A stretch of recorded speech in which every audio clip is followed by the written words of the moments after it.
Aproveitar que ainda tem cadeira para sentar. E chega um pouquinho só para frente. Isso aí, ó. Só um pouquinho disso, você me ajuda. Fica mais perto. Para ouvir melhor. Isso aí. Amém.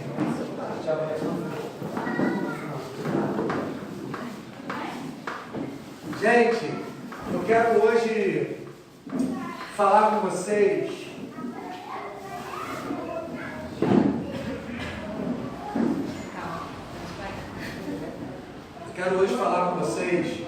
a gente teve hoje um dia muito legal. A gente fez um panfleto e fomos de casa em casa, encontramos pessoas pelas ruas, convidando as pessoas para estarem aqui conosco e falando um pouquinho sobre o Setembro Amarelo, né, que é uma campanha de prevenção, de combate ao suicídio. A gente falou um pouquinho hoje aqui no nosso bate-papo à tarde com a psicóloga que estava aqui, sobre o suicídio e como que o número é grande, né, Ralf? A gente viu alguns dados que a cada 40 segundos morre uma pessoa se suicidando no mundo. Uma pessoa se suicida no mundo a cada 40 segundos. A cada 45 minutos, uma pessoa se suicida no nosso país. Olha que número, gente. Olha que número impressionante. Impressionante esse número. E a gente pôde conversar um pouquinho, por isso está com essas bolas amarelas aqui. A gente teve um café, conversamos, foi um momento muito especial. Eu quero dar as boas-vindas aqui para a dona Marli, que está aqui hoje com a gente a primeira vez. Seu Leônidas também. Sejam muito bem-vindos. É um prazer que vocês estejam aqui conosco. E durante a semana, como nós iríamos fazer essa campanha hoje, falar sobre isso, eu comecei a orar e pedir ao Senhor o que Ele queria falar conosco, qual palavra que eu podia estar compartilhando com vocês. E Deus me deu uma direção dentro de alguns pontos que eu quero estar trazendo, refletindo com vocês, pensando, compartilhando com vocês. E o que eu quero pedir a vocês nessa noite, que eu costumo pedir sempre? Eu queria pedir o máximo de atenção que você puder ter aqui hoje. Eu queria que você andasse o menos possível. Eu queria que você fosse ao banheiro apenas se você não estiver aguentando mais. Eu queria que você só levantasse para pegar água se você estiver com muita sede, nem precisa. Que nosso diácono, nossa diaconisa vai servir água para você. Se tiver aí um cafezinho daqui a pouco, fica tranquilo aí. Mas eu queria que você tivesse atenção nessa noite para a palavra que eu quero compartilhar com vocês, porque Deus ele falou muito forte ao meu coração através do que eu quero compartilhar com vocês, e eu creio que vai falar com você também. Amém? Eu não sei você, mas eu quero ouvir Deus, eu preciso ouvir Deus cada dia mais. E dá um sorriso para quem está do seu lado e fala assim: ó, Deus fala com a gente. Às vezes a gente acha que Deus fala na voz do Cid Moreira, né? Não. Aquela voz assim, né?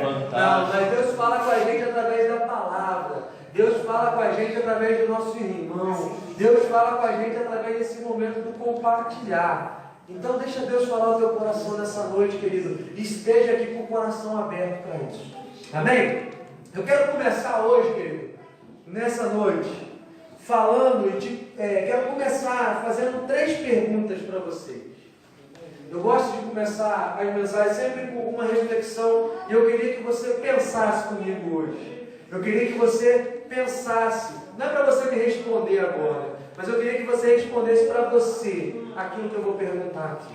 A primeira pergunta é: você aceita de fato a graça de Deus, o favor imerecido, porque graça é favor imerecido, é o que você não merece. Você aceita a graça de Deus na sua vida? Você aceita isso de fato? Essa é a primeira pergunta. Responde para você, pensa nisso. Segunda, você crê no amor incondicional de Deus pela sua vida? Você crê que Deus te ama de verdade? Você crê de fato que o Senhor ama você de uma maneira incondicional? Não tem condição, Ele te ama e ponto. Do jeito que você é, do jeito que você está, você acredita? Você crê nisso de verdade? A terceira pergunta é: você confia no cuidado de Deus e descansa nele? Se você perceber, essas perguntas têm um pouco até a ver com as músicas que a gente cantou aqui. Deus cuida de mim, Deus me ama. E essas três perguntas, eu quero discorrer com vocês uma reflexão nessa noite, para o teu coração. E eu creio, querido, que se você absorver, entender e crer nessa mensagem nessa noite, você vai sair daqui diferente. Você vai sair daqui numa postura diferente para a vida. E eu oro ao Senhor nessa hora, para que o Espírito Santo toque o teu coração e faça além daquilo que eu posso fazer aqui nesse lugar. Que ao compartilhar com você essa palavra, que o Espírito de Deus, o Espírito Santo, te envolva, te constranja, te quebrante hoje. Amém, querido? Então eu começo com essas três perguntas e queria pedir para você abrir a sua Bíblia, seja no celular, seja a Bíblia no... Não. Você quer falar? A Bíblia papel, né? Fica à vontade. Em João, capítulo 10.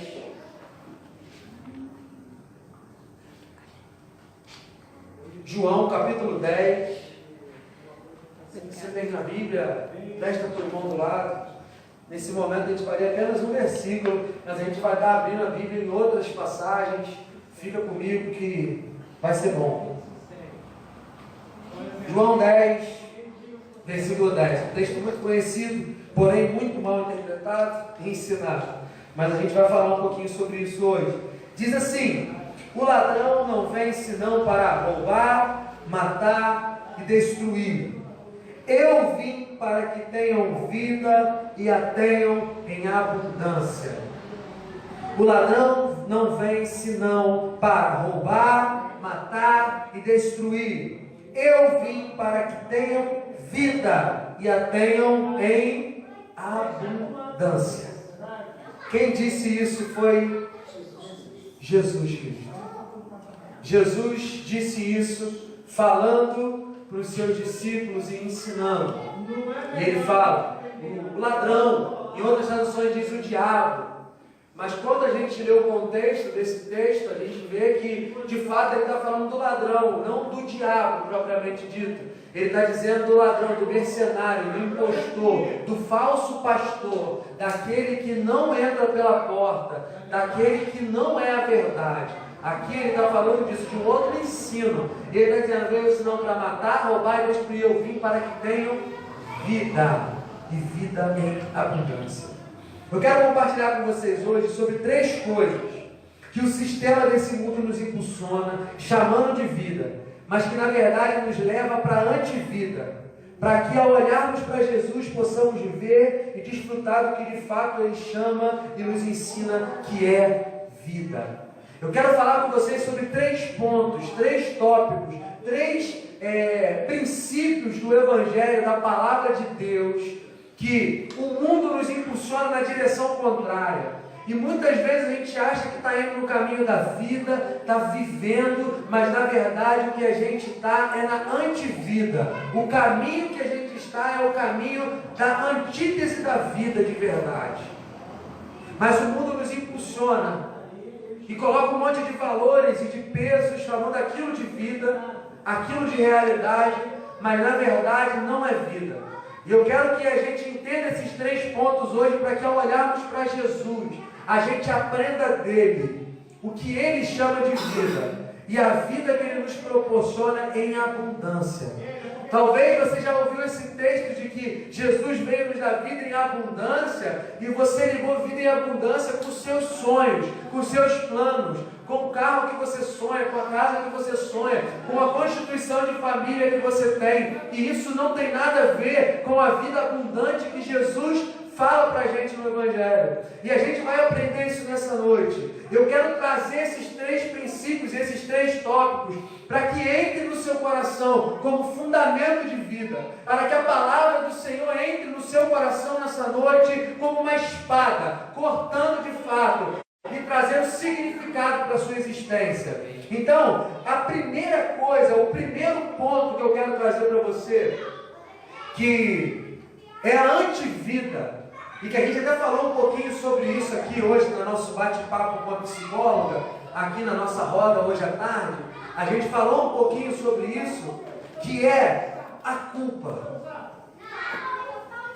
Existe muita coisa que nos impulsiona a vivermos culpados na existência, que nos joga para um sentimento de culpa e chama esse sentimento de culpa de vida. Mas o que é a culpa, querido? A culpa é algo que nos faz muito mal. A culpa, ela adoece a alma. A culpa nos faz viver aprisionados ao passado. A culpa impede a gente de avançar. É um sentimento que nos corrói. Quem já se sentiu culpado aqui? É horrível, não é, gente? Se sentir culpado por algo que a gente faz, ou por algo que a gente deixou de fazer. Mas se você parar para pensar comigo, vamos refletir aqui. A culpa sempre joga a gente para o passado. É sempre por aquilo que a gente fez. Aí a gente fica olhando para aquilo que a gente fez e fala, poxa, eu não podia ter feito desse jeito, eu não devia ter agido dessa forma, eu não devia ter feito dessa forma. A culpa é um sentimento mal dentro do nosso coração, querido. E que muitas vezes é normal a todo ser humano. Mas a culpa é algo que Jesus, Ele não quer que a gente viva com a culpa. Jesus, Ele veio para tirar de nós toda a culpa. E infelizmente hoje, querido, até a religião, ela usa da culpa para aprisionar as pessoas. Ela usa da culpa para manipular as pessoas. E a gente tem que tomar muito cuidado com isso. Algo, então você está querendo dizer que quando eu faço algo de errado eu não devo me sentir culpado? Sim, você deve. Existe uma culpa sadia, que é a constatação de um erro que você cometeu. Então é normal. Eu cometi um erro, é bom, é saudável que eu me sinta culpado por aquilo que eu fiz. Mas eu não estou falando dessa culpa, desse estalo de um erro que eu cometo. Eu estou falando para vocês de uma culpa neurótica. Eu estou falando para vocês de uma culpa que não deixa você avançar na vida. Uma culpa que faz você achar que é sempre o errado, que faz você se sentir a pior pessoa do mundo. Eu estou falando dessa culpa que te paralisa, que faz olhar para si sem esperança de um presente ou de um futuro melhor. Essa culpa que sempre te remete ao passado, ao seu erro, e não sai da sua cabeça, e você não consegue se perdoar, e você não consegue se aceitar do jeito que é, e aquela culpa vai corroendo a sua alma, vai te cauterizando, vai te petrificando na existência. Essa culpa, o Senhor Jesus não quer que nós tenhamos. E aí, eu me lembrei do que Paulo disse aos Romanos, e eu quero ler com vocês, eu vou ler alguns textos, se você quiser abrir comigo, amém. Se você não quiser abrir, amém também. Romanos 8, olha o que diz o versículo 1 de Romanos 8. Portanto, agora nenhuma condenação há para os que estão em Jesus Cristo, que não andam segundo a carne, mas segundo o Espírito. Nenhuma condenação há. Aleluia. Se você olhar Romanos de 1 até o 8, você vai ver que em Romanos Paulo faz questão de falar da queda do homem. Paulo faz questão de falar de como o homem se afastou de Deus e de como o homem se tornou abominável, algo horrível. Mas ele começa a dizer graças a Deus por Jesus Cristo. Em Romanos 7, Paulo diz aquele famoso texto, bem que eu quero não faço, mas o mal que eu não quero esse faço, e se faço o que não quero, já não sou eu que faço, mas o pecado que habita em mim. Miserável homem que sou, quem me livrará do corpo dessa morte? Aí depois de tanto mal que ele fala, ele olha e fala, graças a Deus por Jesus Cristo, porque Ele me livrou, e agora nenhuma condenação há para aqueles que estão nele, pela fé nele. Eu quero que você, se quiser abrir comigo, em Colossenses capítulo 2, olha o que diz, na carta de Paulo aos Colossenses, no capítulo 2, o versículo 13 até o 15, eu fiquei maravilhado com isso, querido, que olha o que Paulo está dizendo aos Colossenses. E olha, gente, que Paulo era um cara para ter culpa, sim ou não? Sim. Quem conhece a história de Paulo aqui, já pregou algumas vezes. Era um assassino, era um cara que perseguia os cristãos, que perseguia os que seguiam a Jesus, matava, entrava nas casas, aprisionava. Esse era o Paulo que está escrevendo isso aqui. Só que Paulo fala uma coisa: eu deixo para trás o que ficou e eu prossigo para o alvo. Eu prossigo para o alvo, porque eu fui perdoado, eu fui encontrado pela graça, pelo favor imerecido de Deus. E olha que legal que ele diz em Colossenses 2. Isso é uma carta que Paulo escreve a uma igreja. Olha o que ele diz: e quando vós estavas mortos em vossos pecados, na incircuncisão da vossa carne, vos vivificou juntamente com ele, perdoando-vos todas as ofensas. Paulo está falando de Jesus, apagando o escrito de dívidas que era contra nós, o qual nos era contrário, e tirou do meio de nós, cravando-o na cruz, e despojando os principados e potestades, os expôs abertamente, triunfando sobre eles em si mesmo. Olha o que Paulo fala de Jesus, querido. Quando nós estávamos mortos em nossos pecados e delitos, Jesus morreu por nós. E na cruz do Calvário, todo mundo lembra da cruz, não lembra? Ele cravou um escrito de dívidas que tinha contra nós.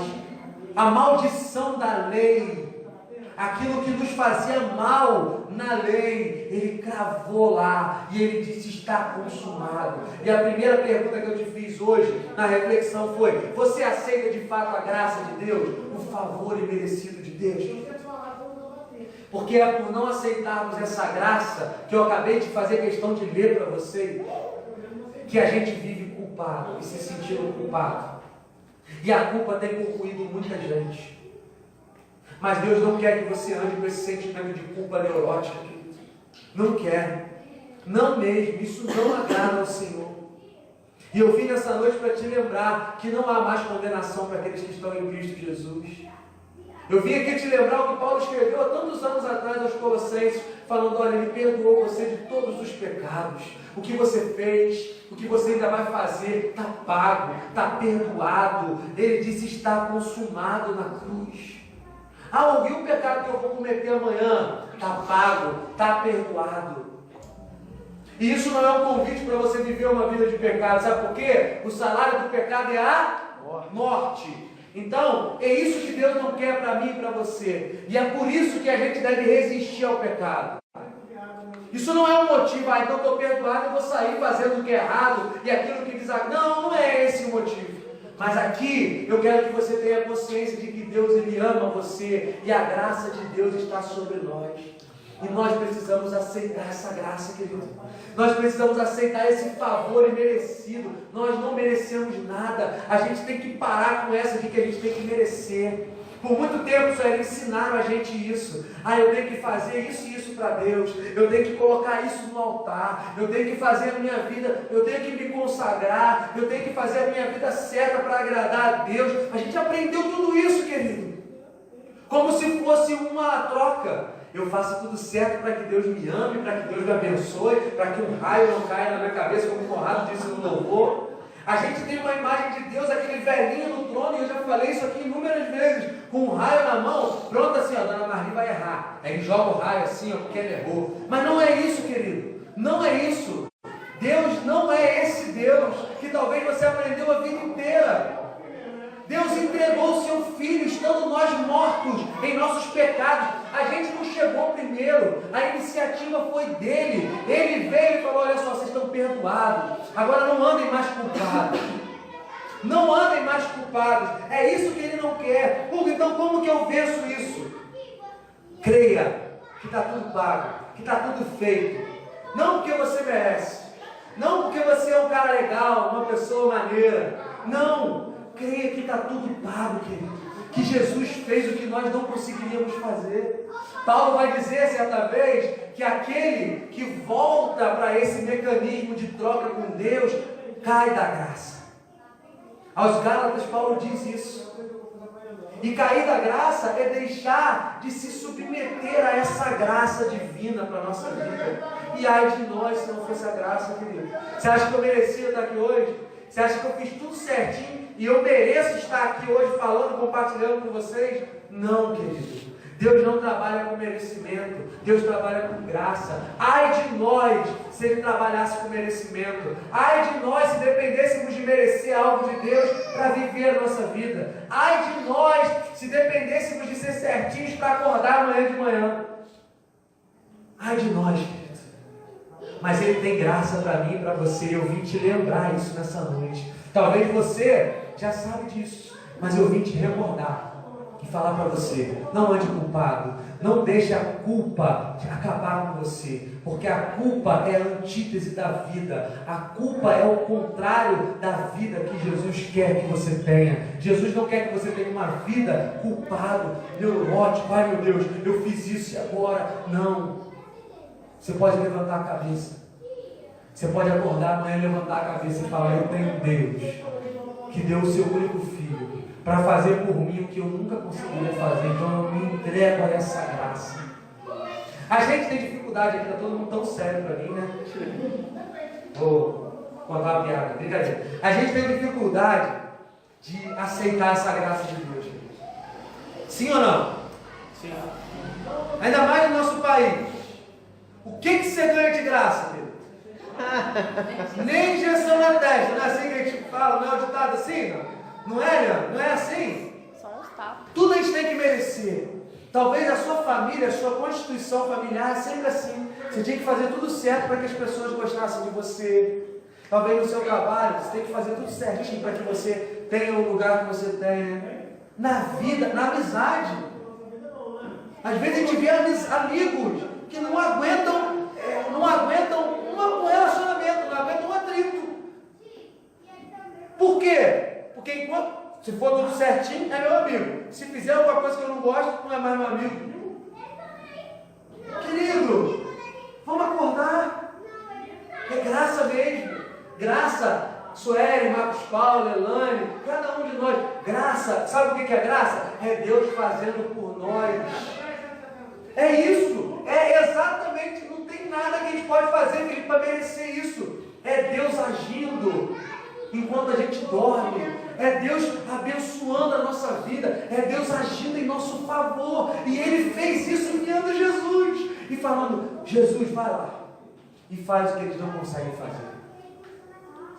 E pela fé em Jesus, a gente tem acesso a Deus. Eu oro para que nessa noite toda a culpa seja dissipada da sua mente e do seu coração. Que você saia daqui leve pelo poder do Espírito Santo, sem neurose, sem loucura. Algo, mas e se eu errar amanhã? Você vai se sentir culpado por aquilo que é o errado. E isso é saudável. Porque se você não se sente mais culpado com o erro que você comete, aí já pedrificou, já cauterizou o seu coração. E não é disso que eu estou falando. Mas eu estou falando: aceita a graça de Deus na sua vida. Para de merecer aquilo que não é merecível. Você não pode fazer nada para merecer a graça de Deus. Não pode. O que eu tenho que fazer então, Hugo? Se entrega a essa graça. Amém? Então a culpa é a primeira coisa que vem ao contrário. Mas o remédio disso é a graça de Deus, é a confiança nela. O segundo ponto que vem causando muito mal é o medo. Quem aqui tem medo, querido, de alguma coisa? Levanta a mão para eu ver. Alguém quer falar do que tem medo? Quem se sente à vontade para falar? Não? Ninguém quer falar? Eu tenho medo de acabar sendo. Eu tenho medo de acabar sendo o que eu não deveria ter vivido. De não conseguir ser aquilo que você tem que ser, é isso? Eu tenho medo de ser a pessoa rancorosa, odiosa, que eu vi, que eu cresci com a pessoa. Entendi. Há um medo. Agora, quantas vezes o medo, gente, o medo tem acabado com a nossa vida e nos impedido de fazer tanta coisa e de ser tanta coisa? A gente foi programado a ter medo de Deus. Sim ou não? A gente foi programado a ter medo de Deus.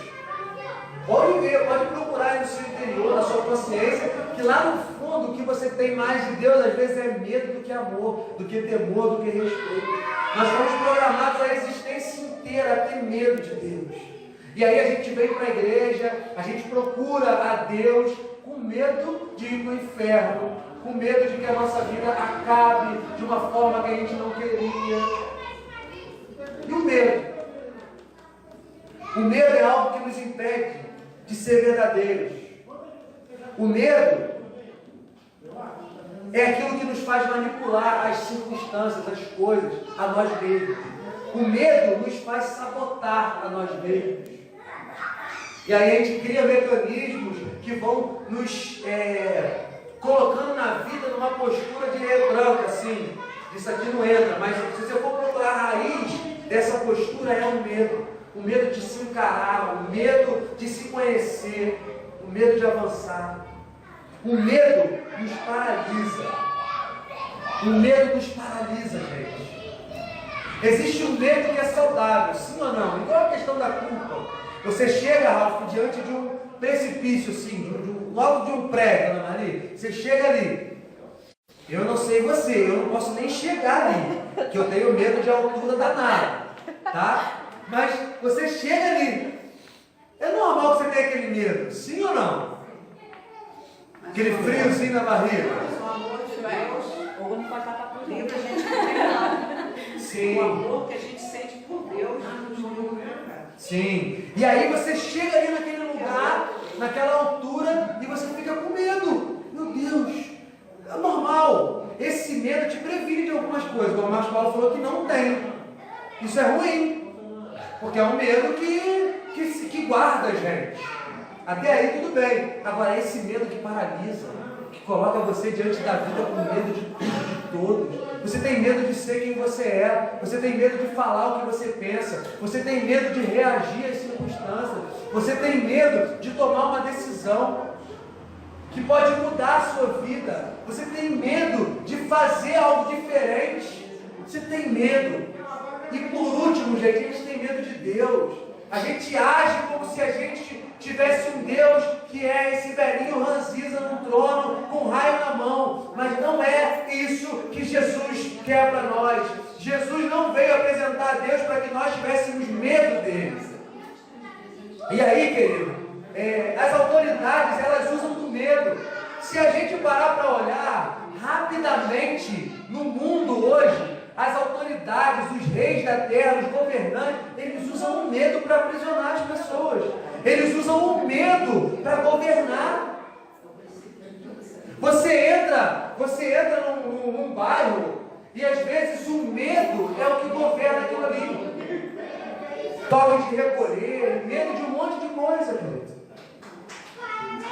Mas Jesus não quer que nós tenhamos esse medo. Jesus não quer que a gente viva sob o jugo do medo. Jesus não quer que você tenha medo de Deus. De maneira nenhuma, querido.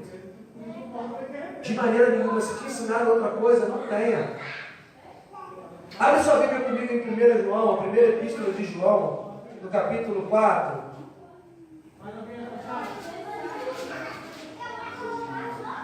Fica comigo aqui, querido. Deixa Deus falar o seu coração hoje. Primeira epístola de João.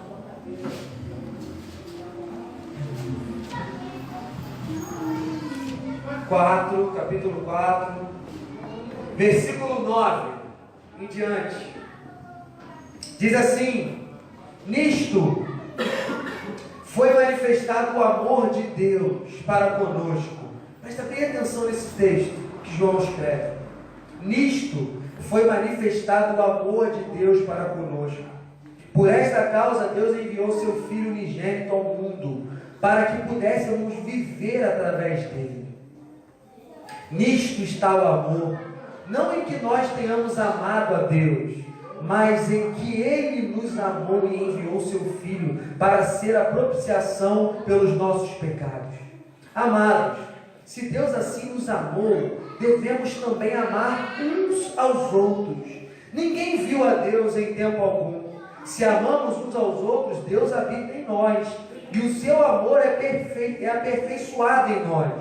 Nisto sabemos que habitamos nele, e ele em nós, porque ele nos deu o seu Espírito. E nós vimos e testificamos que o Pai enviou seu Filho para ser Salvador do mundo. Qualquer que confessar que Jesus é o Filho de Deus, Deus habita nele e ele em Deus. E nós conhecemos e cremos no amor de Deus, no amor que Deus tem para nós. Preste atenção nisso, querido. Deus é amor. E aquele que habita em amor, habita em Deus e Deus nele. Nisto, o nosso amor é aperfeiçoado, para que tenhamos confiança no dia do julgamento. Olha só, querido, para que tenhamos confiança no dia do julgamento. Porque, como Ele é, assim somos nós também neste mundo. Não há medo no amor, mas o amor perfeito lança fora todo medo. O amor perfeito lança fora todo medo, porque o medo traz tormento. Aquele que teme não é perfeito em amor. Nós o amamos porque Ele primeiro nos amou. Até aí, querido. Olha só como é que isso é forte. João começa a descrever Deus é amor.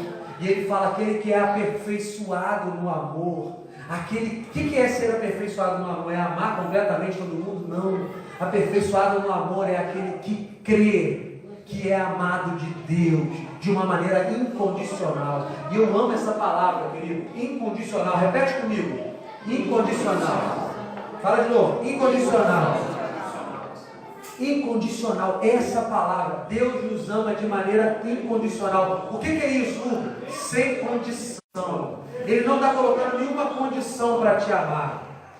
Eu gosto muito de uma frase que eu ouvi, tem até uma música que fala isso. Não há nada que eu possa fazer para que Deus me ame mais, e não há nada que eu faça para que Deus me ame menos. Nada.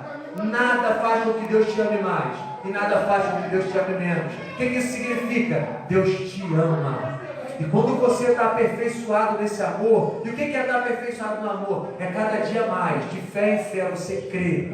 Você se apropria desse amor de Deus para a sua vida. E quanto mais você crê nesse amor, o amor vai lançando fora todo o medo. O amor vai dissipando o medo da vida, o medo de encarar a verdade, o medo de ser transformado, o medo do eterno. Isso vai sendo lançado fora e você vai sendo um ser que não vive mais sob o jugo do medo, mas você vive agora numa relação de amor com Deus.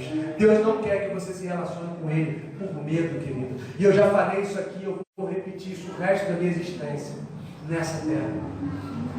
Porque durante anos e anos nós aprendemos a lidar com Deus através do medo. A gente ora, a gente faz a nossa devoção, a gente lê a Bíblia, a gente vem na igreja, no fundo é por causa de medo e não por amor. A gente vive o Evangelho por medo, a gente se coloca na vida, diante da vida, por medo. A gente acha que tem que ter uma religião. Deixa eu falar uma coisa para você, Deus não tem nada a ver com religião. Deus não é o líder da religião evangélica, católica ou qualquer outra coisa. Deus é Deus e Ele não tem religião. Ele é o Pai de todos, Ele é o Senhor, que está sobre tudo, querido, e para além dessas coisas tão pequenas da humanidade. E é esse Deus que eu estou conversando com você nessa noite, e reafirmando para você: se aperfeiçoe no amor dele, creia nesse amor. Como que eu venço esse medo que me paralisa na vida, Hugo? Você vence o medo, querido, crendo no amor, crendo que Ele te ama de maneira incondicional. O terceiro ponto é a ansiedade. Qual é o primeiro ponto que eu falei? Culpa. Repete comigo. Culpa. Qual é o segundo ponto? Medo. E o terceiro ponto? Ansiedade. Essas três coisas que Deus compartilhou no meu coração vêm matando, roubando e destruindo a vida que Jesus chama de vida na humanidade. Aí você fala: poxa, eu achei que era outras coisas, eu achei que era o demônio tal, eu achei que era religião tal. Isso vem corroendo o ser humano e vem dessignificando o ser humano, segundo aquilo que Jesus propõe que nós sejamos como humanos. Culpa. Quanta gente anda neurótico, culpado. Quanta gente anda com medo da vida, de tudo, de todos, medo de se entregar a relacionamentos, medo de ter amizades verdadeiras, medo de ter vida em comunidade. Quantas pessoas? Agora, essa terceira coisa que eu quero falar com vocês, que é a ansiedade, é algo que tem corroído a nossa geração, querido. A culpa é o passado. É o que nos impede de avançar, porque a gente fica olhando para o passado, o que a gente fez, o que deixou de fazer. O medo é o presente. É o medo do hoje. É o medo do agora. Das novidades que a vida nos carrega. Que nos traz. Agora, a ansiedade é viver demasiadamente no futuro. É a preocupação exacerbada por aquilo que nem aconteceu ainda. Isso é ansiedade. E o mundo à nossa volta, querido, o sistema desse mundo, ele nos coloca nessa situação de viver ansiosos. A gente estava aqui no bate-papo hoje e a gente falou um pouquinho sobre isso. A vida é tão corrida, ninguém dá mais atenção para ninguém. Essa semana eu estava conversando no meu trabalho com um amigo que trabalha comigo e eu estava falando com ele, caramba, como que antigamente a gente via essa questão da amizade, era algo mais intrínseco, né? Quem era amigo mesmo, a gente gastava horas junto. Hoje a gente vê que está difícil de encontrar essas amizades. A Helena está aqui para deixar eu mentir nisso, né? Eu falar agora, tira pela gente, que a gente passava horas e horas na rua. Na rua! A gente ia para casa dos outros jogar jogo, ficava assim, aquele jogo tabuleiro. Mas horas, gente, horas assim, de relacionamento, um com o outro, conversando, brincando. Hoje é difícil a gente ter isso. A gente vive numa sociedade acelerada. A gente vive num mundo que coloca a gente numa correria frenética, louca, correndo atrás do vento. Ah, eu preciso disso, eu preciso daquilo, eu tenho que fazer, tem que acontecer. A gente corre, não olha no olho de ninguém, não dá atenção. A gente não tem isso porque a ansiedade, ela corrói, querido. A ansiedade, ela vai diminuindo a gente, ela vai aguentando a gente, querido. A ansiedade se torna uma doença. Uma vez, presta atenção aqui em mim, gente, por favor. Uma vez eu estava muito envolvido com um projeto da igreja que eu pertencia, que eu frequentava, muito envolvido. Estava fazendo aquele projeto, era um evento, e a gente ficou meses planejando, estruturando o projeto. E eu lembro que eu não dormia direito naquela época. Eu virava à noite. Eu não comia direito. Me alimentava na correria, eu trabalhava no dia a dia, eu ia comer salgado. Era só assim, na padaria, era uma coisa assim, muito corrida. E eu lembro que eu comecei a ficar com muita dor de cabeça. Mas pensa na dor de cabeça que vem lá do inferno, assim, entendeu? Aquela dor de cabeça. E eu com aquela dor de cabeça, pra lá, pra cá. E eu procurei um médico. Falei, cara, eu estou com alguma coisa na cabeça. Eu falei, eu estou com algum problema sério. A gente logo pensa o pior, né? Eu falei, estou com algum problema sério. Aí eu fui procurar um médico. Aí gastei um dinheiro que eu não tinha, gente. Eu recebia, na época, o salário era 400 e poucos reais. Já tem muito tempo. Eu gastei 600 reais no exame. Sem ter, com medo, preocupado por conta dessa dor que eu estava. Mas era muito sério, gente. A dor era algo insuportável. Aí cheguei e fiz uns exames lá, um mapeamento cerebral, né? Coloca um monte de paradinha, você fica lá deitado algumas horas, você dorme, você acorda, tudo lá, você não pode se mexer. Você fica lá parado, e aí vai captando tudo, na hora que você dormiu, parado, é maneiro pra caramba.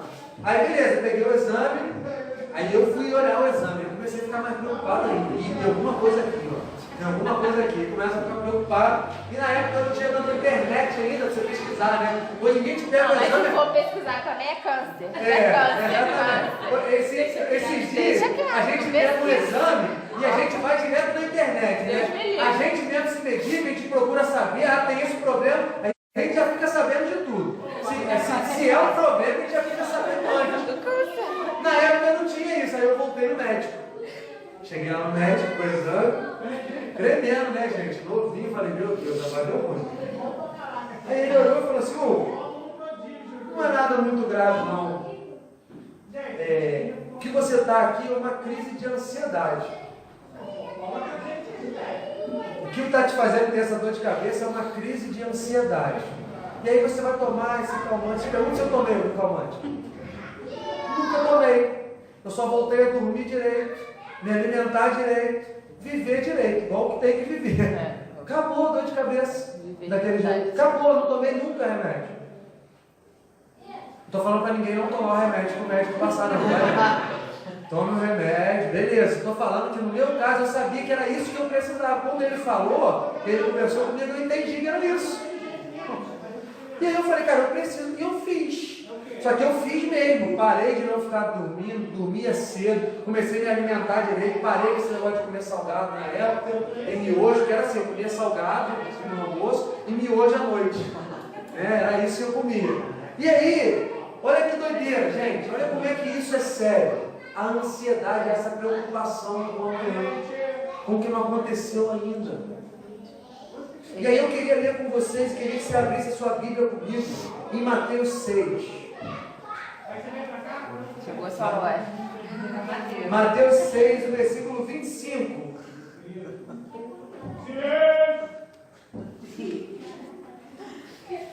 Tem 55 crianças ali. Mateus 6, 25. Diz assim: por isso vos digo, não vos preocupeis pela vossa vida, pelo que haveis de comer ou pelo que haveis de beber, nem quanto ao vosso corpo, pelo que haveis de vestir.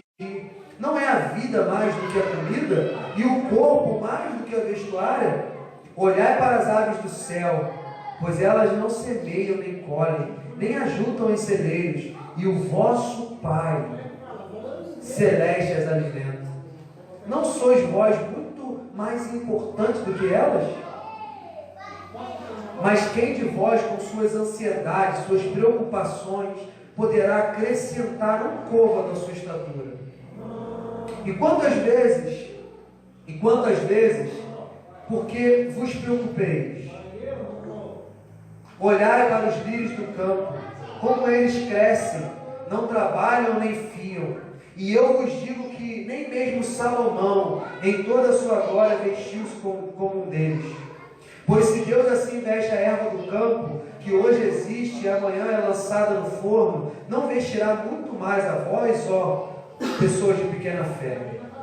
Portanto, não fiqueis ansiosos, dizendo o que comeremos, ou que beberemos, ou que nos vestiremos, porque estas coisas os gentios buscam, porque o vosso Pai Celeste sabe que necessitais de todas essas coisas. Mas buscai primeiro o reino de Deus e a sua justiça, e todas essas coisas vos serão acrescentadas. Não fiqueis ansiosos, pois, com o amanhã, porque o amanhã cuidará de si mesmo. Basta cada dia seu próprio mal. O mundo, ele nos chama a viver nessa loucura desenfreada, nessa ansiedade doida de correr atrás das coisas. O mundo nos coloca princípios, valores, nos faz querer ter aquilo que nós nunca precisamos e nem vamos precisar. O mundo nos gera, nós vivemos numa sociedade capitalista, aonde o consumismo é o que move essa sociedade, sim ou não? Sim.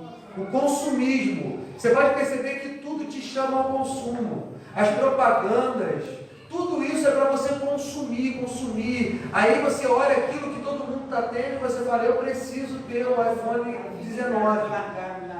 Exatamente. Eu preciso ter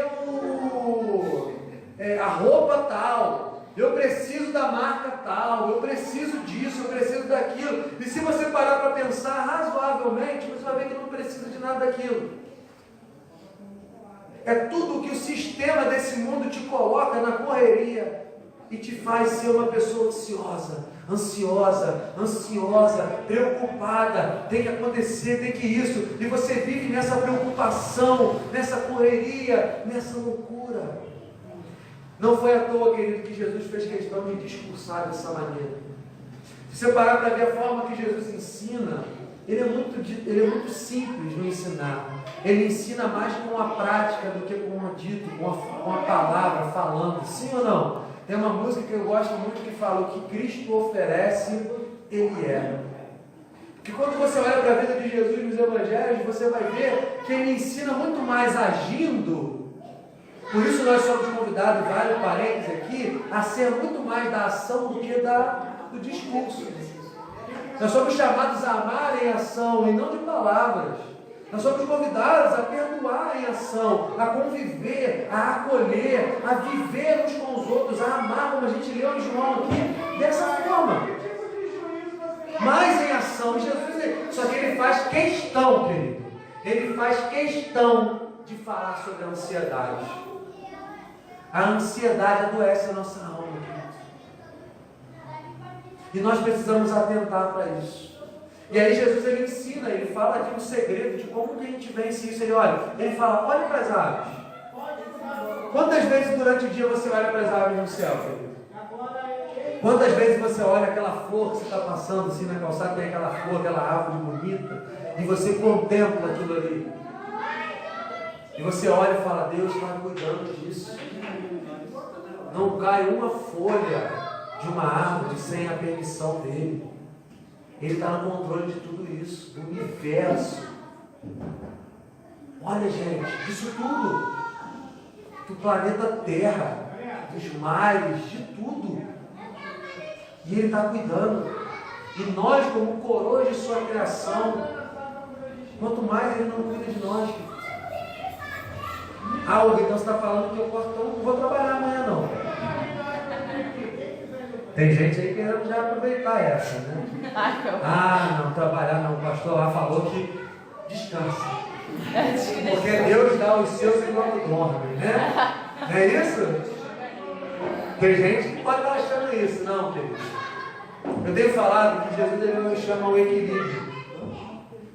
E enquanto o mundo nos impulsiona para essa vida de ansiedade em cima de ansiedade que vai adoecendo a nossa alma e nos colocando na rodinha do hamster, que a gente fica correndo, não sai do lugar. Correndo, porque a gente está achando que está dando a volta no mundo, mas a gente não está saindo do lugar. No meio do lugar, o Senhor nos ensina a tratar a vida com significado e dar sentido e significado àquilo que tem sentido e significado.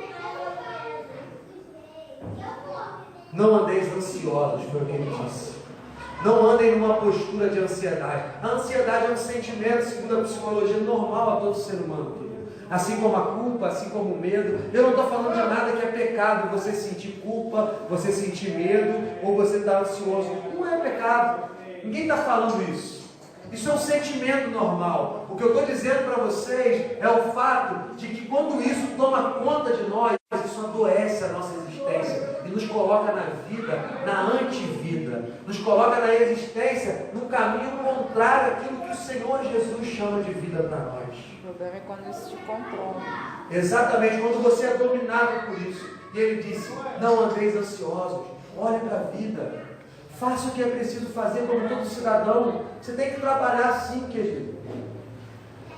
Você deve fazer isso, ele me ensinou. O trabalho dignifica o homem. A gente precisa disso, é fato. Mas a gente não pode se deixar dominar por isso e viver para o trabalho. O trabalho é a nosso favor, mas não a gente vive para o trabalho.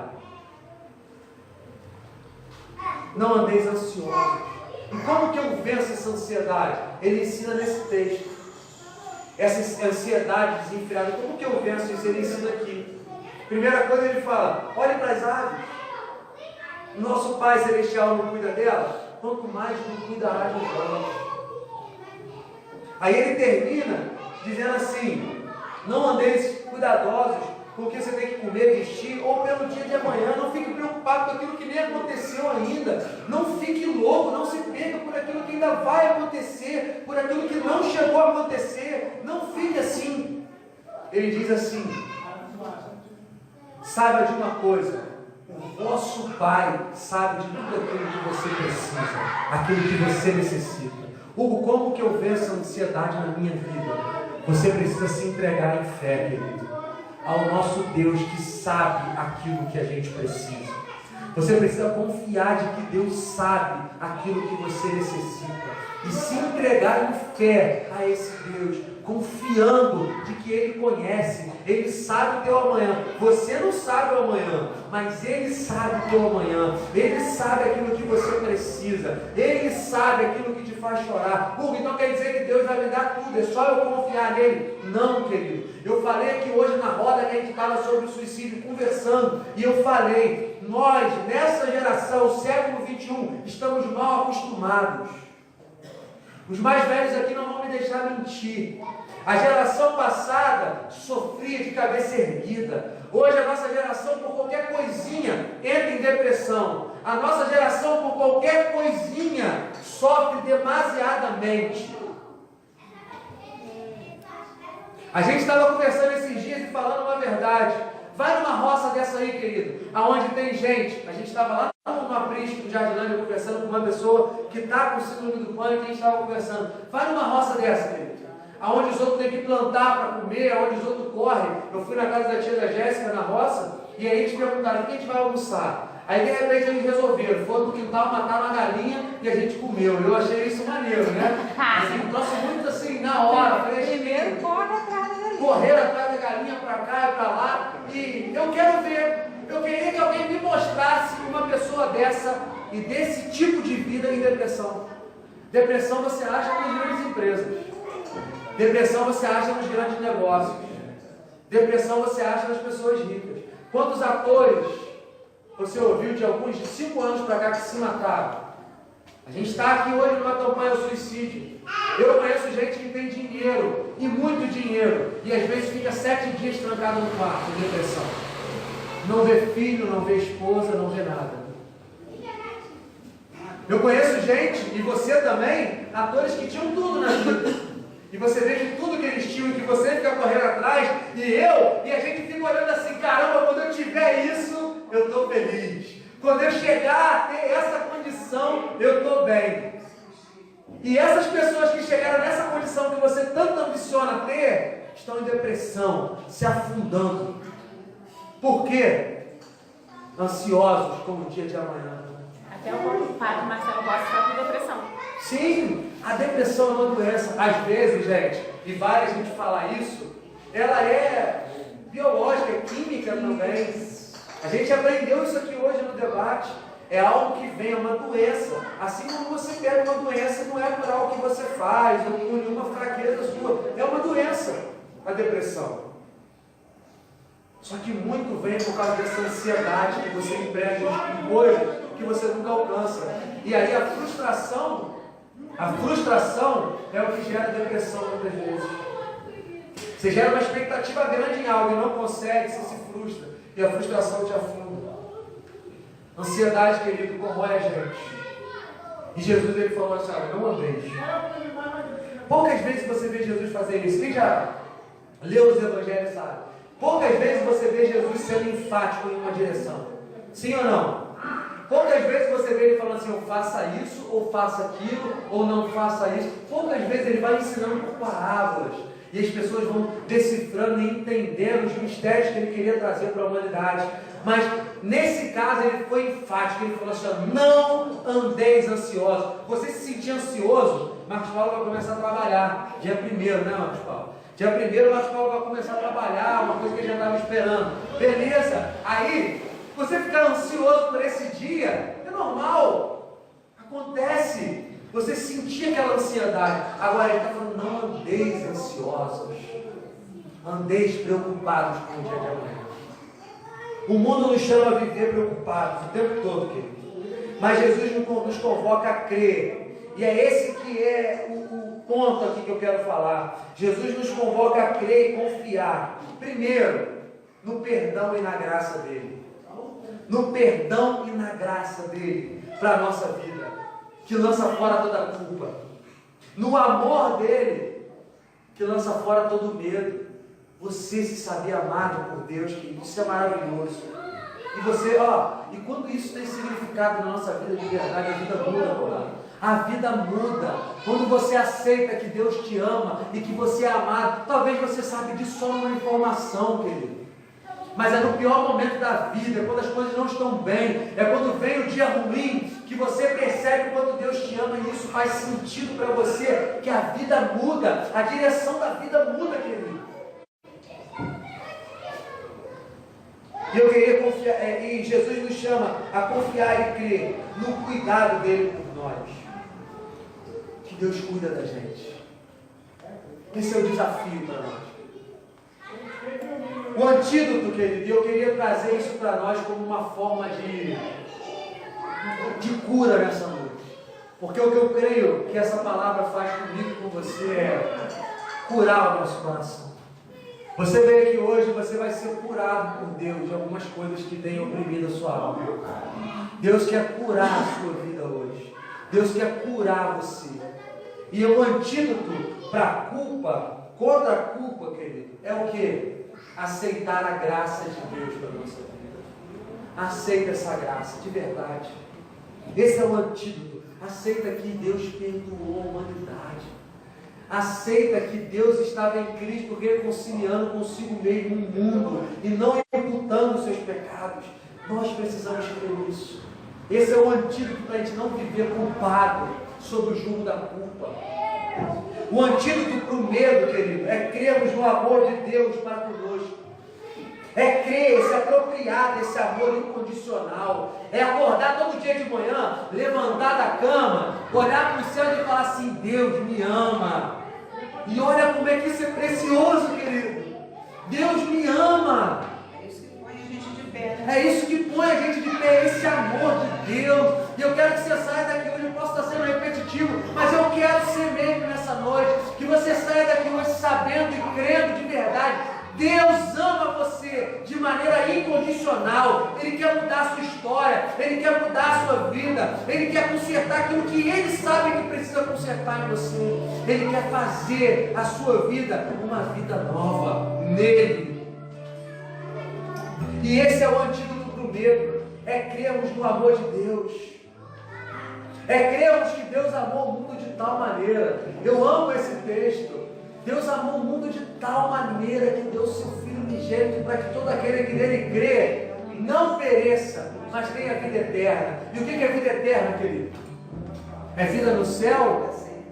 É vida para sempre. E vida eterna começa aqui, ó. Vida eterna é uma qualidade de vida, mano. É uma vida que tem sentido, significado. É você saber que você está nessa existência para ser alguém amado por Deus. Você é alvo do amor de Deus, filho, todo dia. Você só levanta amanhã porque Ele te ama e cuida de nós, e é graça de Deus. Gente, eu estou falando isso dessa forma porque isso enche meu coração. Fui visitar um amigo meu, alguns anos atrás, que sofreu um acidente, ficou tetraplégico, se eu não me engano. E eu fui visitá-lo. Ele olhou para mim e falou: a minha maior saudade é levantar e colocar o pé no chão. Valoriza, querido. Valoriza que amanhã você pode levantar da cama. Você, hoje, para ele levantar da cama, ele precisa que alguém pegue ele. Para ele tomar banho, ele não vai tomar banho sozinho. Ele não se mexe mais. Ele não tem quase movimento nenhum. E a vida é a maior bênção que a gente pode ter. E às vezes a gente está reclamando porque Deus não me deu aquilo que eu queria. Olha para trás, né? Deus te deu vida. Olha quem está aqui, olha para trás. É isso. E você pode respirar. Faz assim, ó. Cuidado com o chão. Deus nos deu vida, querido. Essa é a maior bênção de Deus para nós. Creia nesse amor que lança fora todo medo e viva essa vida com abundância. O antídoto para a ansiedade é nos entregarmos em fé, confiante aos cuidados do Deus que nos perdoa, nos ama, cuida de nós, cuida de pássaros, cuida de flores, e quanto mais vai cuidar de nós. E eu convido você e digo para você que o antídoto a isso é crer no cuidado de Deus. O antídoto para ser curado da ansiedade é crer e se entregar em confiança a esse cuidado de Deus. Deus cuida de você, Deus cuida de mim, Deus cuida de nós. Deus nos ama com amor incondicional. Deus nos perdoa. É isso que Ele tem para nós. Mais isso, querido. Falando das gerações que eles procuram a luz do sol. Eles se viram no sol. Mas é no dia nublado. Eles se viram um para o outro. Quando eu li isso, e eu não sabia disso, Eu achei demais.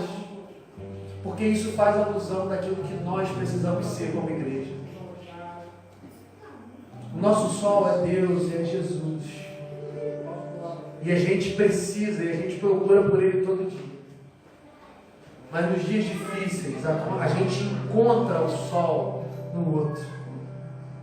E esse é o sentido e o significado. A gente está aqui hoje, querido, nesse domingo. Fizemos essa campanha de prevenção e combate ao suicídio. Setembro Amarelo, talvez você que esteja assistindo a gente pela internet. E para nós que estamos aqui, o Senhor colocou essa palavra no meu coração sobre culpa, medo e ansiedade. E eu trouxe para vocês, dentro da palavra, antídotos, para que vocês sejam curados, porque o Senhor quer curar o teu coração. Desses 3 pontos que trazem mal e sugam essa vida, que eu fiz questão de ler primeiro, que Jesus veio nos dar. Vida em abundância. Essa qualidade de vida eterna. E hoje a gente está aqui, nesse dia, falando sobre isso. E o que está falando de culpa, de medo, é porque é por conta dessas coisas que muitas pessoas estão se suicidando. É por conta da culpa que sentem. É por conta do medo que tem. É por conta da ansiedade que tem. Muitas pessoas estão buscando dar fim e alívio na sua existência. Muitas pessoas olham para si e falam: eu sou um peso para o outro. Então eu vou dar fim nisso. Deixa eu acabar com isso logo. Deixa eu acabar com esse sofrimento logo. Muitas pessoas nessa hora, como a gente falou, das indicações e de tudo que a gente viu dos índices, estatísticas, muitas pessoas nesse momento estão se jogando de ponte, irmãos. Falou, você falou teu amigo. Muitas mães, e a gente viu um índice enorme, foi feita na Netflix há pouco tempo atrás, uma série sobre isso. Na adolescência, quantos adolescentes têm se suicidado? A gente trouxe o índice de que a maioria das pessoas que chegam a fazer isso com a sua vida, elas dão vários sinais no decorrer da vida. E muito podia ser evitado. E eu quero que, como eu disse no início, que essa palavra cure o teu coração. Porque ninguém aqui está isento disso. A depressão é um mal. A depressão adoece. E tem muita gente em depressão sem saber que é depressão. E tem depressão também cada vez mais atinge criança. Sim. E tem muita gente em depressão que não procura ajuda porque não tem informação. Às vezes não tem nem sabe. E tem muita gente, exatamente, nem sabe. Que é frescura, é palhaçada. Muita gente acha que é frescura. Mas que a gente, nós, olha para mim aqui nessa noite, em nome de Jesus, que nós possamos ser essas gerações. Que a gente possa trazer luz e vida para as pessoas. Jesus disse que aquele que crê nele, do seu interior fluirão rios de águas vivas.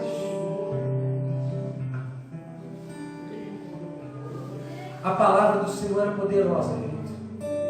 E o que eu estou compartilhando para vocês aqui hoje não é minha palavra, não é minha ideia, não é fruto de muito estudo. Isso aqui é a palavra do Evangelho de Jesus. E Paulo disse que o Evangelho é poder de Deus para a salvação de todo aquele que crê. O meu convite nessa noite a você, querido, é creia. Creia que a graça de Deus está sobre você. Creia no perdão de Deus. Está pago, está perdoado. Creia no amor de Deus. Creia que Deus te ama, querido, de verdade. Levante amanhã, segunda-feira, com o tempo nublado, com chuva ou com sol. Não importa, querido, com problema em casa ou sem problema. Mas levante amanhã e vai dormir hoje com essa certeza no seu coração. Eu oro para que o Espírito Santo de Deus cele isso no teu coração. E que essa palavra ecoe na sua alma durante cada dia, lembrando a você que você é amado por Deus. Porque quando uma pessoa se sabe amada por Deus, a vida dela nunca mais é a mesma, querido.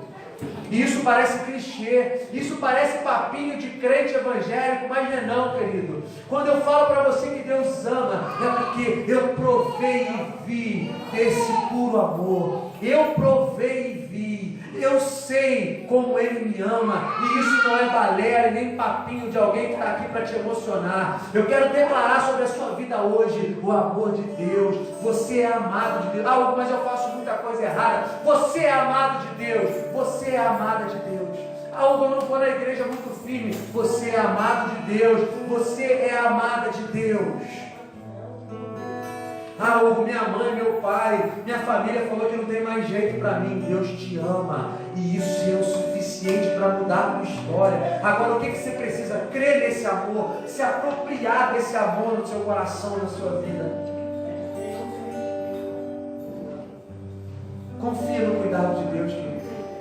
Acorde amanhã e vai dormir aí. Hoje, a gente está acabando. Vai dormir hoje agradecendo por esse dia. Ah, o meu dia não foi muito bom. Eu não comi aquilo que eu queria, porque domingo a pouco tem um almoço, né? Eu também não, querido. O dia foi tão corrido, né, amor? Quente. E eu lá no negocinho, correndo para a vida. Mas a sensação de vida é diferente, querido. Porque eu sei que Deus está cuidando de mim. Ah, quando as coisas saem errado, quando você fica gripado. Então, se Deus cuida, a gente não pode ficar gripado, a gente não pode sofrer, a gente não pode chorar, querido, chora. A gente vai sofrer. O sofrimento faz parte da existência de todos, e principalmente dos discípulos de Jesus.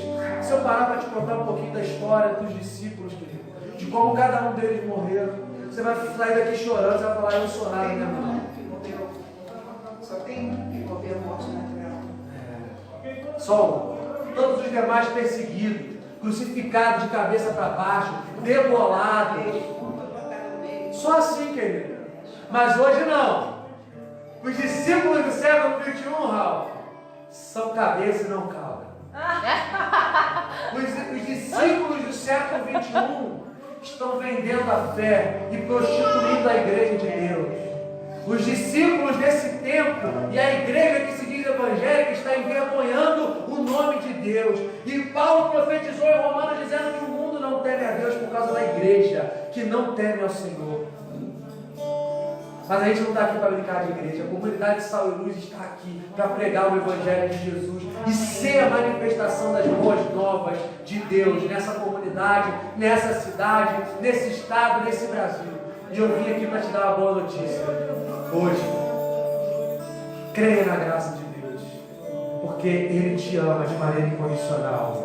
Ele já te perdoou, está tudo pago, querido. Agora se entregue e confia que Ele cuida de você. Essa palavra vai curar o teu coração hoje. Queria que você ficasse de pé comigo no seu lugar. Assim. Nós iremos cantar uma canção. Eu pedi uma honrada. E essa canção eu queria que você tirasse esse momento agora. O melhor, eu quero fazer algo com você. Hugo, eu tenho isso aí que você falou, eu me sinto culpado, de maneira exagerada. Hugo, eu não confio nessa graça, nesse amor de Deus, desse jeito. Hugo, você me perguntou no início eu até respondi muito rápido, que eu creio que Deus me ama. Mas enquanto você estava falando, eu vi que eu não creio nesse amor mesmo não. Eu não confio no cuidado de Deus, eu ando ansioso demasiadamente. Eu quero orar por você hoje. Se você se enquadra dentro de alguma coisa disso, eu queria que você saísse do seu lugar enquanto a gente canta essa canção e viesse aqui à frente e nós iremos orar pela sua vida. Não tem nenhum poder mágico aqui, ó, na minha mão e na nossa oração. Não tem. O que tem é um irmão querendo orar por você, para que Deus nos ajude. Eu quero ser um girassol de Deus na sua vida.